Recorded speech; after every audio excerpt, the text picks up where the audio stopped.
കേളപ്പാട്ട മീൻകാരന്റെ കണക്കൊന്നും ശരിയല്ലേ? ബാക്കി തരുമ്പോ നമ്മളങ്ങ് തെറ്റിച്ചേളിയ. ഇതാ ഞാൻ ഇന്നോട് പറഞ്ഞ് കണക്ക് പഠിക്കണോ. ഞാനൊരു ചോദ്യം ചോദിക്കാം, ഞാൻ നോക്കട്ടെ ഇന്നെ പറ്റിച്ചിനോ ഇല്ലയോ നോക്കട്ടെ. ഞാനൊരു 5 ആപ്പിള് ഇന്റെ കയ്യിൽ തന്ന് 2 ഇഞ്ഞ് തിന്ന്, ബാക്കി എത്ര ഉണ്ടാവും ഇന്റെ അടുത്ത്? എന്റെ അടുത്ത് 5 തന്നെ. എന്ത് കണക്കാ ഞാനും? എന്താ 2 എന്റെ വയറ്റിലു 3 എന്റെ കയ്യിലു. ഞാനല്ലേ ആപ്പിള് തിന്ന്, നിങ്ങളാ തിന്ന്. ഇഞ്ഞ മീൻകാരനെ പറ്റിക്കുവാനാവൂല്ലേ ഞാനും? ഞാൻ തോറ്റി. എല്ലാ മൂസക്ക ദൂരെ എങ്ങാനും പോയതാ നിങ്ങള്?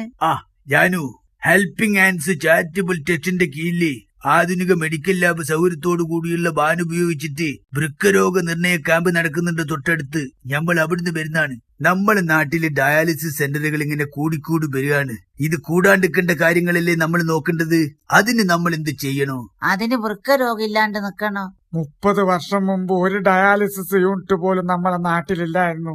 അന്ന് പൈസ ഇല്ലാഞ്ഞിട്ടല്ല, അന്ന് വൃക്ക രോഗങ്ങളില്ല. ഇന്ന് ജില്ലയിൽ എത്ര ഡയാലിസിസ് യൂണിറ്റുകളാ സ്ഥാപിക്കപ്പെട്ടിരിക്കുന്നത്? 25 വർഷം കൊണ്ടാ വൃക്കരോഗികളുടെ എണ്ണം ഇങ്ങനെ വർദ്ധിച്ചേ. എങ്ങനെ വരാണ്ടിരിക്കും ജാനു? സിന്തറ്റിക് രാസവസ്തുക്കൾ നിറഞ്ഞ സോഫ്റ്റ് ഡ്രിങ്ക്, മരുന്നുകള്, കീടനാശിനികളുടെ ഉപയോഗം, കൃത്രിമ നിറങ്ങളോടുകൂടിയുള്ള ഭക്ഷണങ്ങള്, ഇവയെല്ലാം മുഖ്യ കാരണങ്ങളില്ലേ? വൃക്കരോഗം മനുഷ്യനെ തീരാ കടത്തിലേക്ക് നയിക്കൂ, പിന്നെ മരണത്തിലേക്കും. എനക്കൊരു കാര്യം നിങ്ങളോട് പറയാനുള്ളത്, രോഗം വന്ന് ചികിത്സിക്കുന്നതിനേക്കാളും നല്ലത് രോഗം വരാതെ ശ്രദ്ധിക്കലാണ്.